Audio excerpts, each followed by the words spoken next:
Hi everyone, I am here today with Priya Samuel, who is a technical architect. I think that's right, isn't it, Priya, at Elsevier? And she is here to share her story about how she's gone from being in management and drawn towards management to actually choosing to move away from that and become a leader. And I think this is a really important thing for us to talk about. Because so often when we talk about leadership, we make an assumption that leadership's about management, and that we have to be responsible for people in order to be a leader. But that's not true. And so that's why I wanted to get Priya in and to talk about her journey and to help demonstrate that there are other career routes for us.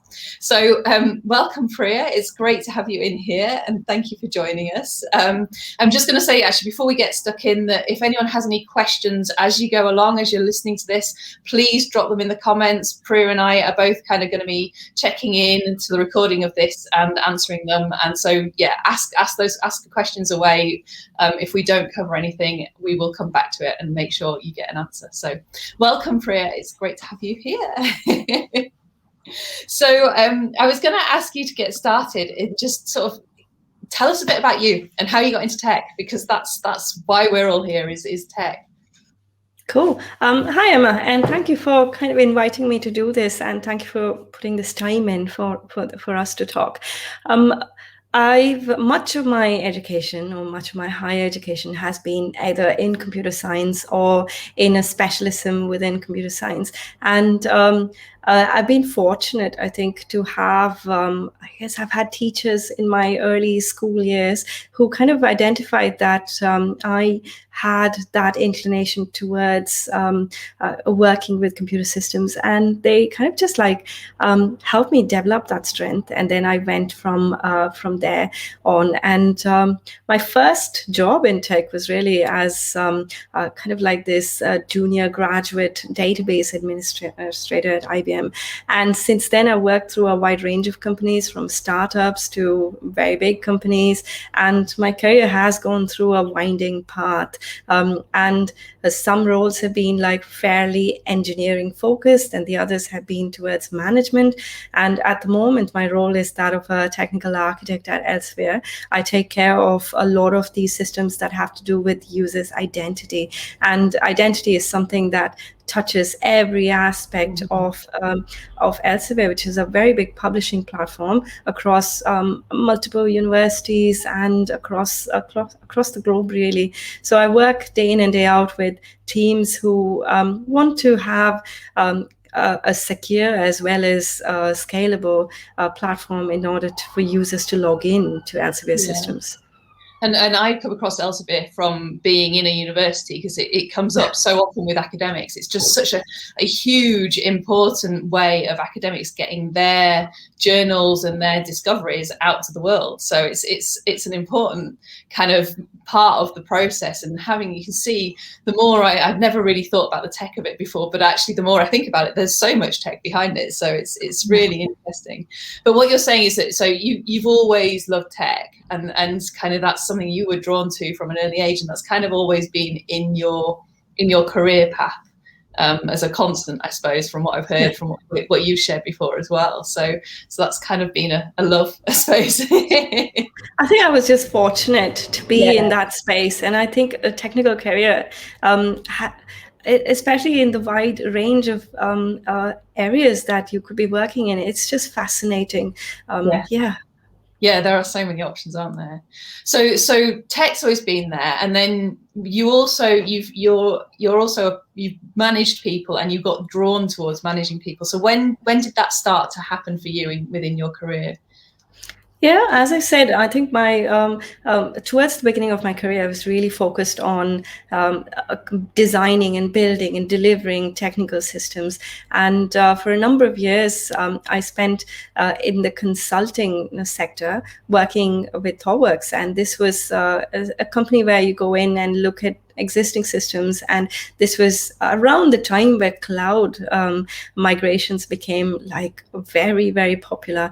And so I've worked with dozens of companies on projects around migrating systems to the cloud, and I really enjoyed it. But then I realized at some point that really big, impactful work requires a team of people and really good leadership, whether that is around managing the team, but also looking at a future vision that everyone could align themselves to.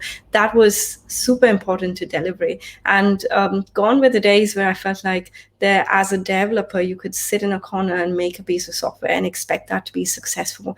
It may happen, but then only in a niche. And pretty much any piece of software that addresses a real world problem needs a team. I could not emphasize more on a diverse team to address problems, because the users are from diverse backgrounds, both cognitively and ethnically diverse.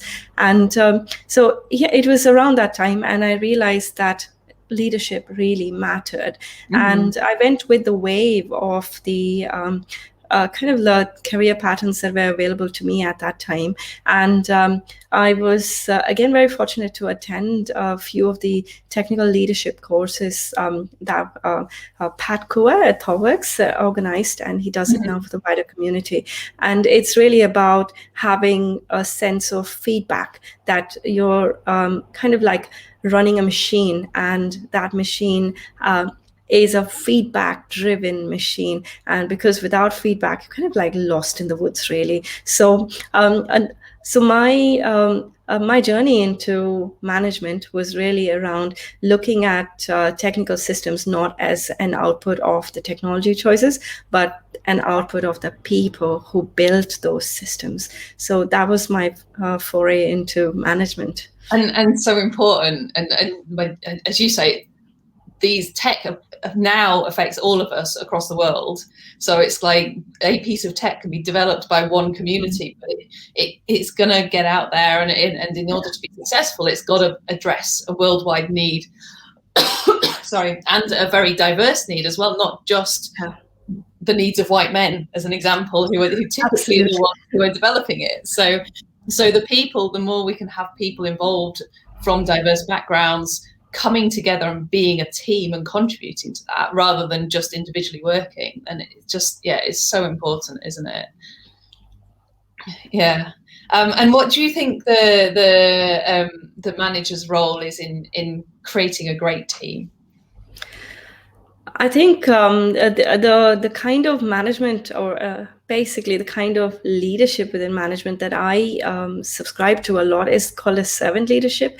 And that is primarily around leading teams in a way that kind of removes blockers from their daily tasks, or even from the direction in which they're going. And it's I do believe there are 4 qualities that that I think it comes from Gallup, the Strengths Finder book. And it's really that it's the key qualities are trust, compassion, stability, and hope.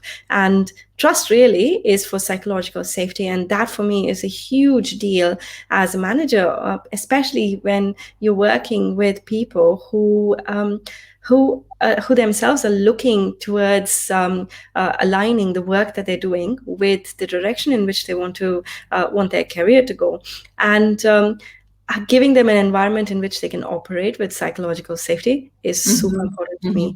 And the second thing is really compassion, that is around empathy. And I think without empathy, you cannot really operate in any leadership or management position. And stability is for the present, so that people can kind of like have rooted grounding in terms of technical direction, in terms of strategic direction, anything. And hope is for the future, as in and inspiration to look towards, or a vision for the future. That I think is equally important.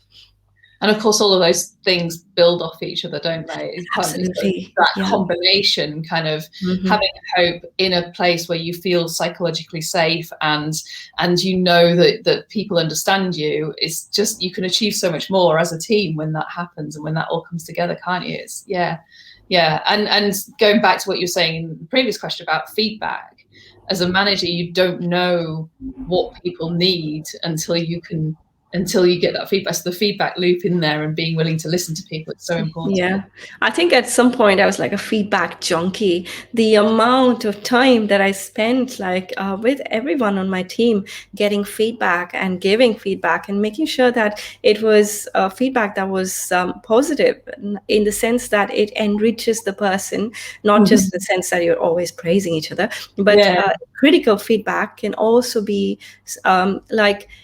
so enriching to someone's career or towards someone's how they fit within a team and how that entire team functions. So I think feedback was super important. And in teams that I've been in, everyone was encouraged to give feedback to everybody else. So if you kind of had a pair programming session with someone, at the end of the couple of days that you're working together, you then get feedback from each other. And it's not always, there is sort of this a misconception that feedback only has to follow the same pattern as the reporting structure within an organization. But I think that's not the case. Feedback is useful everywhere, and it's important in building up that safety that you have within the team. Yeah, and to have an environment where that's just actively practiced must be an amazing experience to go through, because so often feedback is taken, like you say, as you're waiting for feedback from your manager.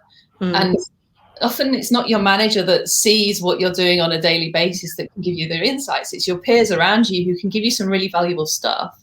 But sometimes if it's done in the wrong way, you can take it wrong, or it can feel like critical when actually it's meant to support, and so having an environment where everyone is providing feedback to each other and it's just standard, and it's such a great, it sounds like an amazing environment to be in. You spend a lot of time drinking coffee, because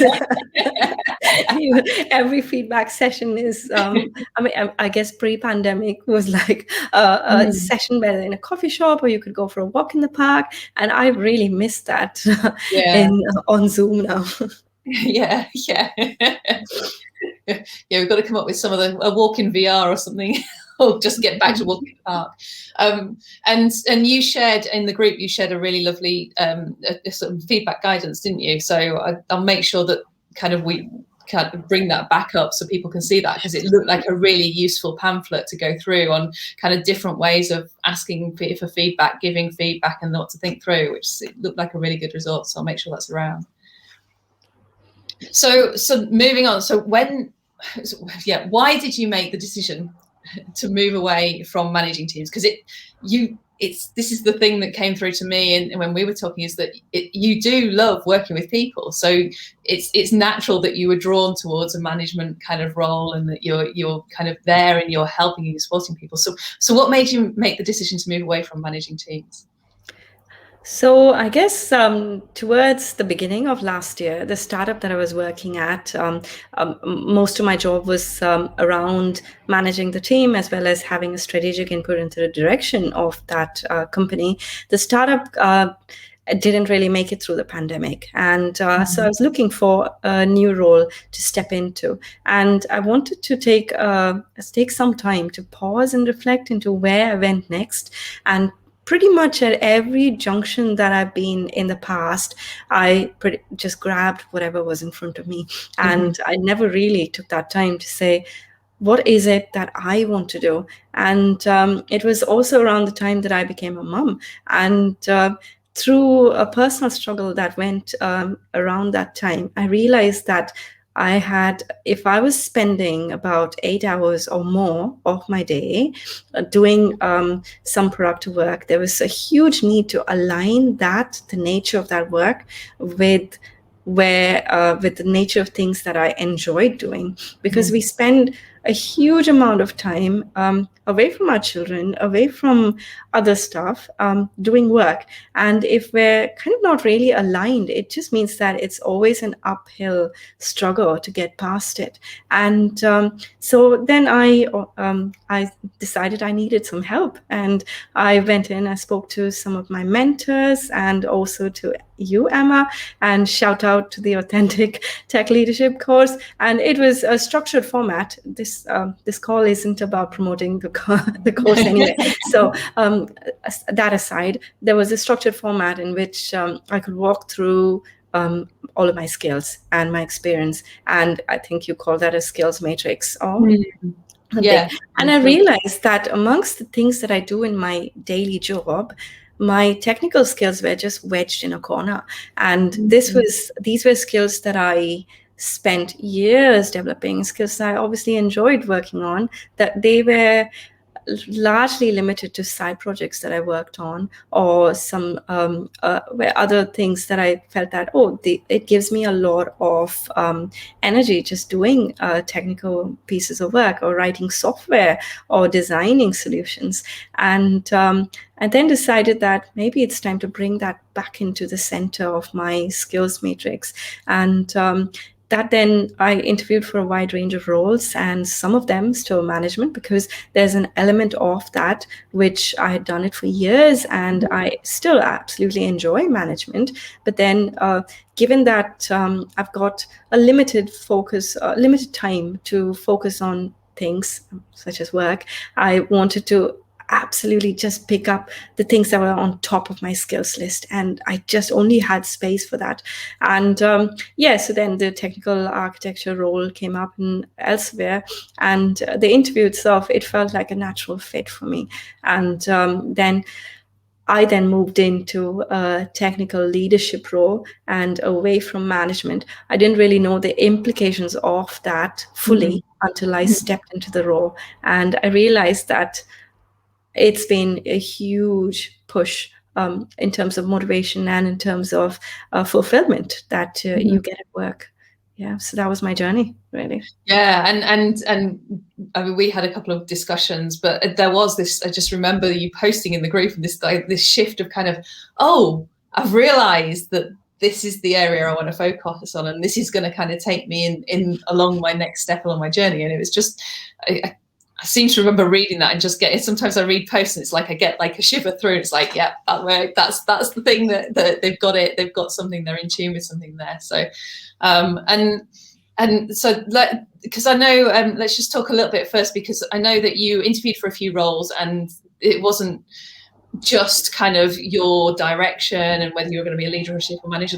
You kind of really interviewed for several roles and thought quite hard about what direction to take. And I just wanted to ask you about that to start with. So what made you go for the job at Elsevier against other roles, and what was feeding into your decisions there? So my mission played a huge deal in this, and I think developing that, I can't say that I'm 100% there yet, but then I do know that the mission statement that I felt that I could progress within myself was really looking at technical architecture not just as technical choices, but also aligning that decision making with the people on the team, and making sure that was that I had feedback from the teams that I'm working with. At the moment, I support about 4 or 5 teams, and across people within the UK and other time zones as well. And I've realized that technical architecture, gone are the days when there were like ivory tower architects where who just said, oh, here is this diagram, just go and implement it. It doesn't happen that way, and teams struggle with that. And this is a space that I felt that aligned nicely with the mission that I have for myself and the work that was available to me. And so that was a major thing, aligning the role that I have with my mission. That was a huge incentive to take up this role. The other thing was actually the ability to say no to other roles that came up, and that had kind of like which ticked other boxes, but those boxes were not right on top of my mission radar, if if you get what I mean. So and also this was the first time I took feedback from people in my network about the options that were in front of me, and that was, for me, actually, I got a lot out of it by speaking to mentors in my network, by speaking to you, Emma, and other career coaches, because I so wanted this to be aligned with where I wanted to go. Yeah. And that meant a lot to me in terms of how productive I was from during my working hours, in terms of how fulfilled I felt from a role. So, and I guess most of it was having that confidence to say that this is not where I wanted my career to go, and this is kind of the direction, taking control of your. And that takes a lot of bravery, doesn't it? It's that kind of when you're saying, actually, do you know what, this one doesn't quite fit for me, but there's not one necessarily there that does, and it's trusting that there will be an opportunity that comes along that fits better, even though it's not there now, and that's a pretty brave thing to do. But it is, if you want to find something that really fits, then you kind of need to do it, don't you? Not just settle for the first thing that comes along. Actually step back and take your time. And it was just, yeah. And it's quite common, really, in the tech sector, because kind of the if you just go along with the wave, and what happens quite often is that really good technical engineers then become so good that then the only space in which they fit in is that of a technical lead, which then is also a managerial position in lots of cases. And then they then become, I guess, from a technical lead to a technical director, and then a VP, and then you pretty much the things that you enjoy doing are pried away from you, just because the career ladder that's in front of you is the only option. And I think lots of companies have now recognized this, and there are parallel options in terms of where engineers who have the experience and want to go towards, companies are a lot more conscious about this, these different pathways at the moment. Yeah, I think that's something I've seen as well, that in my previous company, there was a lot of people who, well, the only career path was to become a manager. What did you end up with? Well, you ended up with people who loved tech, didn't really care about working with people, who were managers. But that's not the right role for them, but it's the only way for them to get recognition in their career. And I think companies are starting to see this a lot more. And so more roles are emerging, which are about consultancy and technical leads and technical architects, and taking that strategic thing and recognizing that actually some people do prefer the people route and don't necessarily, which was what I was in. I love tech, but I love the development of people. And when I had that choice, I went the management route rather than staying the tech route. And it's just knowing that you have a choice, which is important. Yeah. So how because you've mentioned the mentorship program. So how did it support you as you were going through this period of change? So I think it was supportive in the way that there was a community that I could fall back on and get feedback on and get their opinion on, and that was especially also within a time of a pandemic as well. It was a huge sense of support, and knowing that I was not alone, and there was a group of us going through that.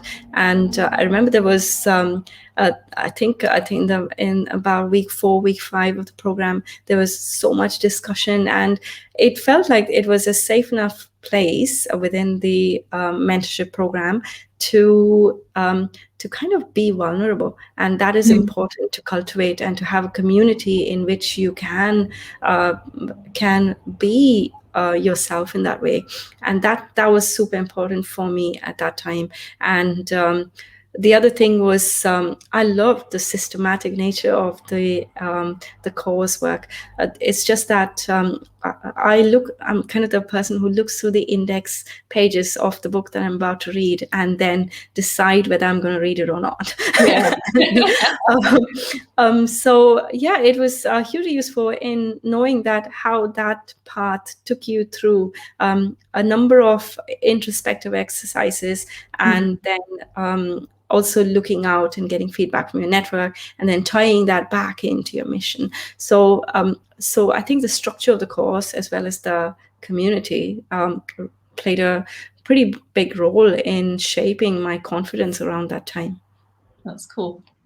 And now and it's just seeing everyone's taken their different route through it, and that's the really interesting thing, because you are more kind of going through it and really doing the exercises, and it's lovely to see that, but also seeing that some people are just kind of skipping in and skipping out, and I think we learn from each other, and the thing is, when I say that, I mean, although I've set it up, I'm learning from everyone too. I'm learning so much from seeing how people are connecting and seeing how people take the information, and it's just, yeah, I'm glad you've got so much from it, and it's been fun. Thank you. Getting to know everyone. So going back to, so now that you're in this role as a technical architect, you don't have a team of your own. How is it different? How does it feel to be in that role? It's very different. I think I was transitioning from a role where I had teams of people reporting to me to an advisory role where I have to work in collaboration with multiple teams in order to design a technical roadmap for, say, particular pieces of work, or I'm a consultant into multiple other teams who want to understand, say, for example, the security implications of the way they use identity. And so I've found that a lot of what I do is not task-based at all. And oftentimes, even within leadership roles, it's largely you're going from, if you're working in an agile manner, you're going from either sprint to sprint or from delivery to delivery. And where I'm really not looking at, it dawned on me that there was a shift from looking at tactical issues to looking at strategic issues. And a lot of things that used to bother me a lot, like, for example, code practices and continuous delivery, where it's about shipping software into production very quickly and very frequently. All of these things are still things that I'm passionate about, but I'm not firefighting these issues all the time, because I'm looking at how do these different services, or how does the technical landscape evolve in the next quarter or in the next year. And I needed to consciously disengage myself from everyday fires to look at the bigger picture. And for me, that was a huge shift. But I found it really hard in the beginning, because things that I worry about, or I'm so passionate about, I've had to step back and say there are people who are absolutely capable of dealing with these fires, and my job is to support them and help them, but not be them. So I've take their issues and take them up into the bigger picture so that they are being looked at, but in a different way. Yeah. And I've also then had to make a shift from influence being my primary kind of action, rather than being kind of setting the agenda. So although I cannot say we're doing ABC, I would say it would be doing ABC gives us all these different advantages, or this is how we become effective at doing ABC, and selling that to the team, and so that they have ownership of whether or not they do certain tasks. And I'm seeing that happen now, and that is it's fantastic. And I've also realized that as a technical architect, it's not about making the right decisions, because there is no right decision, and it's about making the right decision in that context and for that team. And so it's a very collaborative role in which I guess about 90% of my time is really around collaboration. So taking that shift or that focus from enterprise architecture being a pen and paper exercise to a collaborative, a shifting plan, that's kind of my take on the architecture role. And so what I'm hearing is it's And it's such a challenge, isn't it? Sometimes when you're so used to kind of going, right, okay, we need to make this happen. Right, how do I get in and help you do it?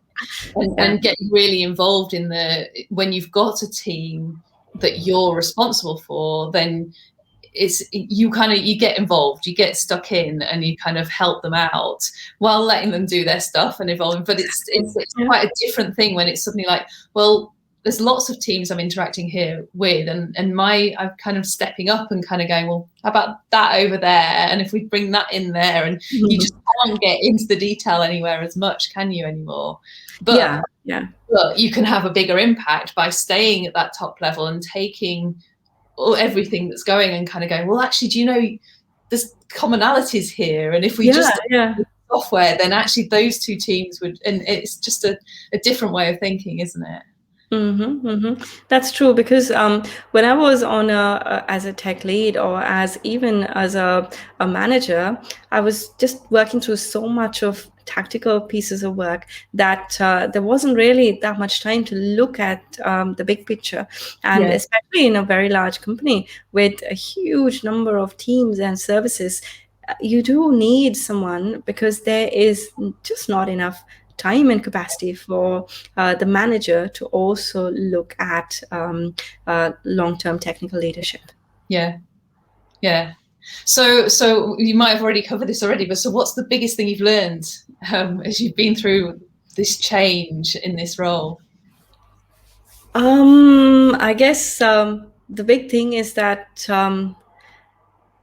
the decisions that I make within technical architecture, they all have long-term implications, and because of the role that I'm at the moment, I can make those decisions, but then it's got to have the feedback from the team, and I need to validate that it is the right decision within that context. So I guess the challenge is, or kind of the thing that I've learned, is that it's got to be, technical decisions do need to have a feedback system, and they have to be absolutely democratic, and that getting the feedback from everybody who is involved or being impacted by these changes, and really, like, it is not just, leadership isn't just about looking at the next course of action, but it's about looking at the impact that this has within the team,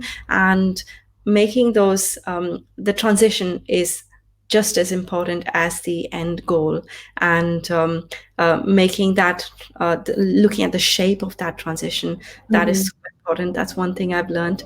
And I've learned the importance of stepping back and disconnecting from the tactical fires of the world, and thinking about long-term and how we can get to a long-term target. And I guess most of all, I've really just learned to have confidence in myself, that I've seen various patterns within technical systems, and there's experience that I can bring on board into such a role, and just having faith that a lot of the issues that I deal with, it's not something that you can just Google and get answers for, and there is no Stack Overflow for enterprise systems. And so really, it's having faith in the experience and the knowledge that comes with you. And I've learned to trust myself. And I love what you said earlier about that kind of, there is no right decision. There's a right decision for the team, but that brings in that phrase is brilliant, because it's the feedback loop is embedded in there. So you've got to understand what's this team's situation, and then look at it from the big picture. I'm wondering whether has your definition of leadership changed as a result of this shift in role and the way that the changes that you've made? Yeah, it has very much. And I wasn't quite clear about the clear delineation between management and leadership. And given that I've come through that journey where I was kind of an individual contributor for a number of years, and I became a tech lead, and then a people manager, and then back into kind of leadership, I realized that leadership is also it has a huge emphasis about the people that you're leading, and without directly managing them. And I felt that the path that I've taken has had a huge impact in the way that I lead at the moment. Yeah, because if you hadn't done the management stuff and then had that role and just gone from being an individual contributor into a technical lead role, you may not have developed that deeper understanding of the people and what they need and how to motivate and how to influence them. So really cool.